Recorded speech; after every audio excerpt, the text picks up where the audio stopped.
सबसे पहले तो सर ये समझना चाहेंगे कि अगर हम पिछले तकरीबन 9 क्वार्टर्स से देखें तो उससे बेहतरीन एक परफॉर्मेंस जो है वो हमने इस क्वार्टर में आती हुई देखी है। ओवरऑल अगर हम देखें तो क्वार्टर ऑन क्वार्टर बेसिस पर भी अगर परफॉर्मेंस को देखें तो बेहतरीन होता हुआ दिखा है, और खास करके जो कोविड के बाद की सिचुएशन है उसके चलते हुए ये परफॉर्मेंसेस रेवेन्यूज और मार्जिन दोनों के फ्रंट के ऊपर काफ़ी बेहतरीन रही है। कौन से फैक्टर रहे ये ग्रोथ के पीछे, और आगे का आउटलुक यहाँ पे आप किस तरह से देख रहे हैं? थैंक यू, बहुत बहुत शुक्रिया मुझे यहाँ बुलाने के लिए और आप सबसे जुड़ने के लिए। रिजल्ट वाकई बढ़िया रहा है, बहुत बढ़िया रहा है, और शायद हमारी इंडस्ट्री को इसकी जरूरत भी थी। पिछले 2 साल आप सबको पता है कोविड से कैसे निकला है। We were one of the worst affected industries. हमारी इंडस्ट्री वाज काफी मतलब मुश्किल समय से निकला है। But the good part is that not just lemon tree but the entire industry has reported a very robust quarter 1 के numbers। अगर आप लेमन ट्री की बात करें तो हमने जब से हम लिस्ट हुए हैं उस हाईएस्ट एआरआर हमने रिकॉर्ड किया है, which is actually 20% higher than our the same quarter pre covid. मैं कोविड के दिनों से तो कंपेयर ही नहीं कर रहा बिकॉज वो फेयर कंपैरिजन नहीं होगा। हमने हाईएस्ट एवर एबिटा मार्जिन किया है। We reported an EBITDA margin of 48.2%, which is actually one of the highest ever. I don't think that a full service hotel company इस तरह की EBITDA कर पाएगी या करती है शायद। सो हर चीज पॉजिटिव है।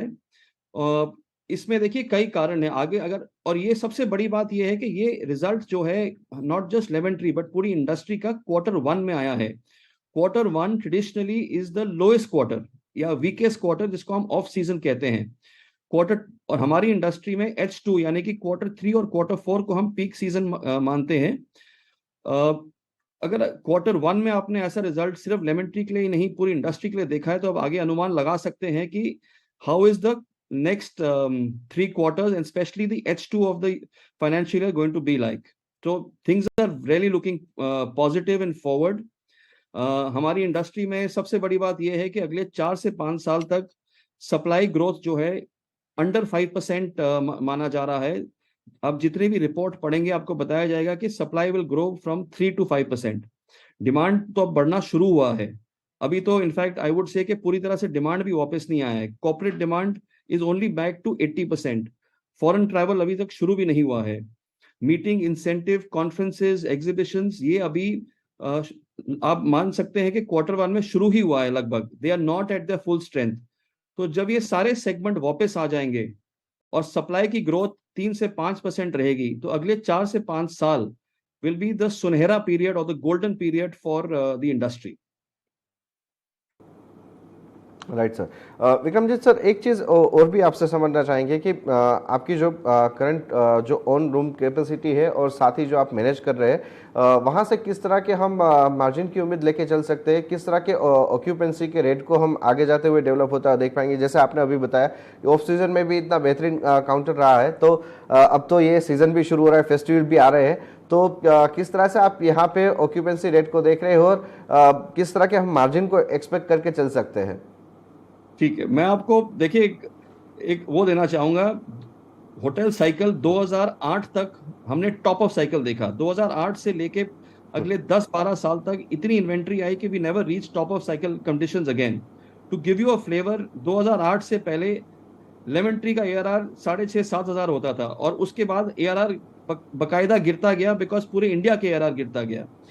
आपको एक एग्जांपल देता हूं। इन quarter 1 the average India ARR was about 5,850. This is what the India numbers are, not lemon tree numbers. lemon tree number आपके सामने है।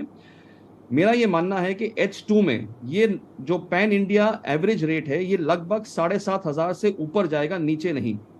तो आपको उससे अंदाजा हो जाएगा कि ARR किस डायरेक्शन में बढ़ने वाले हैं, not just for lemon tree but for the entire industry. I am giving you industry figures. Quarter 1 the industry reported 5,850। My guess is that in H2 the industry ARR will be more than 7,500 minimum। देखिए मैं आपको इसका एक कारण और भी बताता हूँ बॉस, अगर आप मुझे थोड़ा सा इजाजत दें। अगर आप देखेंगे जी ना सर, बिल्कुल।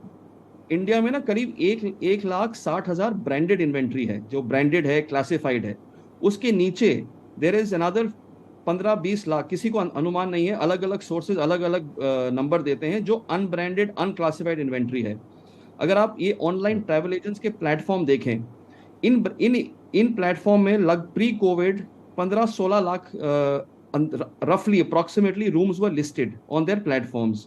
These were unclassified, unbranded. Covid के बाद कम से कम 25-30% की इन्वेंट्री परमानेंटली गायब हो गई है। इसलिए गायब हो गई है because they were small operators, जो ओनर्स थे उन्होंने अपने लैंड को ऑल्टरनेट यूज में लगा लिया। तो ये जो 25-30% अनब्रांडेड इन्वेंट्री गायब हुई है, उसका उन क्लाइंट्स और उन कस्टमर्स के पास ऑप्शन क्या है? The only option they have is to move to the branded economy and mid market segment, जहां Lemon Tree has about 17% market share of the total branded mid market inventory in India. So इस shift का सबसे बड़ा beneficiary will be branded mid market hotels, because people want, पहले cleanliness, hygiene, reliability इन चीजों पे इतना ध्यान नहीं दिया जाता था। कोविड ने सबको सतर्क कर दिया है, और therefore people will move to the branded space, and I see the branded mid market space going through a much larger boom, a bigger golden period. Right sir.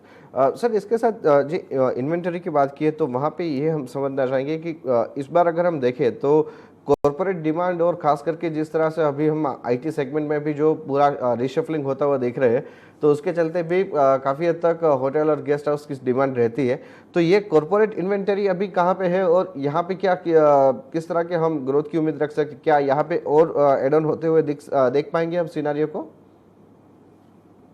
Sir जी, आप एक बार रिपीट करेंगे question? I miss the last part of your question sir. हाँ, ये कह रहा था कि अब आगे जाके कॉर्पोरेट इन्वेंटरी में किस तरह के हम ग्रोथ की उम्मीद रख के चल सकते हैं। तो देखिए, हमारी इन्वेंट्री में मैं आपको बताता हूँ, we are currently operating about 8,500 room, जिसमें से 5100 कमरे अपने खुद के हैं और करीब 3300-3400 कमरे जो हैं वो मैनेज्ड हैं। गोइंग फॉरवर्ड हमारे पास करीब 24-2500 कमरे और हैं जो हम साइन कर चुके हैं और अगले 15 से 18 महीनों में खुल जाएगा। So अगले one can safely assume that in the next 1.5 years we will be approximately 10,500 से 11,000 कमरे। पाइपलाइन में इसके अलावा बॉम्बे में एक हमारा ओन्ड होटल है जो हम 670 कमरे का बना रहे हैं, और एक शिमला में छोटा होटल है। That will take our owned inventory to about 6,000 rooms. और इसके अलावा जितना भी हमारा ग्रोथ होगा that will be asset light, and our target is that by अगले 4-4.5 साल में वी शुड हैव 20,000 रूम्स। तो that's the target, out of which 70% will be managed and 30% will be owned. That's the broad inventory road map जो Lemon Tree आगे देख रहा है अगले 4 से 5 सालों के बीच। Right sir.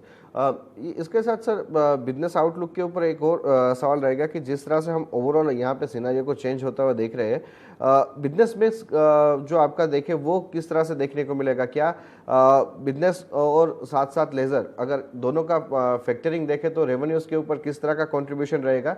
किस तरह के ग्रोथ की हम रेवेन्यू में एक्सपेक्टेशन रख के चल सकते हैं?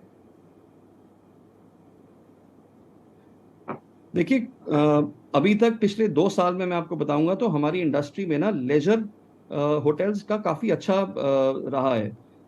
अगर आप अभी भी देखें तो लेजर जो इंडस्ट्री है या लेजर होटल्स है उनकी recovery is almost 100%, but business hotels जो है उनकी रिकवरी इज ओनली 80%। तो मैं ये मानता हूं कि Q3 तक business will be back at 100%, and therefore the demand and the supply scenario will be very different, and business demand अगर आप कहें तो मेरे हिसाब से Q3 में पूरी तरह से वापस आएगा। That's when the foreign travel will also come back. The foreigners will start visiting India. So Q3 and Q4 will be the best periods of this financial year for us and for the industry in general, especially for business hotels. Right sir. Sir इसके साथ एक चीज़ ये भी समझना चाहिए कि ये हमें बिजनेस की बात की, अगर फाइनेंशियल के बारे में भी अगर हम बात करें तो खास करके आपके जो डेट सिचुएशन है वहाँ पे हमने एक माइनर कटौती आती हुई देखी थी। अभी ये डेट और रीपेमेंट के प्लान कुछ डिटेल्स अगर यहाँ पे शेयर कर पाए। देखिए, मैं आपको डेट के बारे में सिर्फ इतना कहना चाहूंगा कि this is our peak debt. इसके आगे डेट आगे हमें ना जरूरत है ना हम लेंगे। Internal accruals will be enough, and we will slowly start writing off the debt also after the Bombay project। जो हम कह रहे थे, मैंने आपको कहा था कि 669 रूम्स का जो बॉम्बे में हमारा खुद का होटल बन रहा है। सो डेट पीक, इससे आगे डेट नहीं जाएगा हमारा। ओके।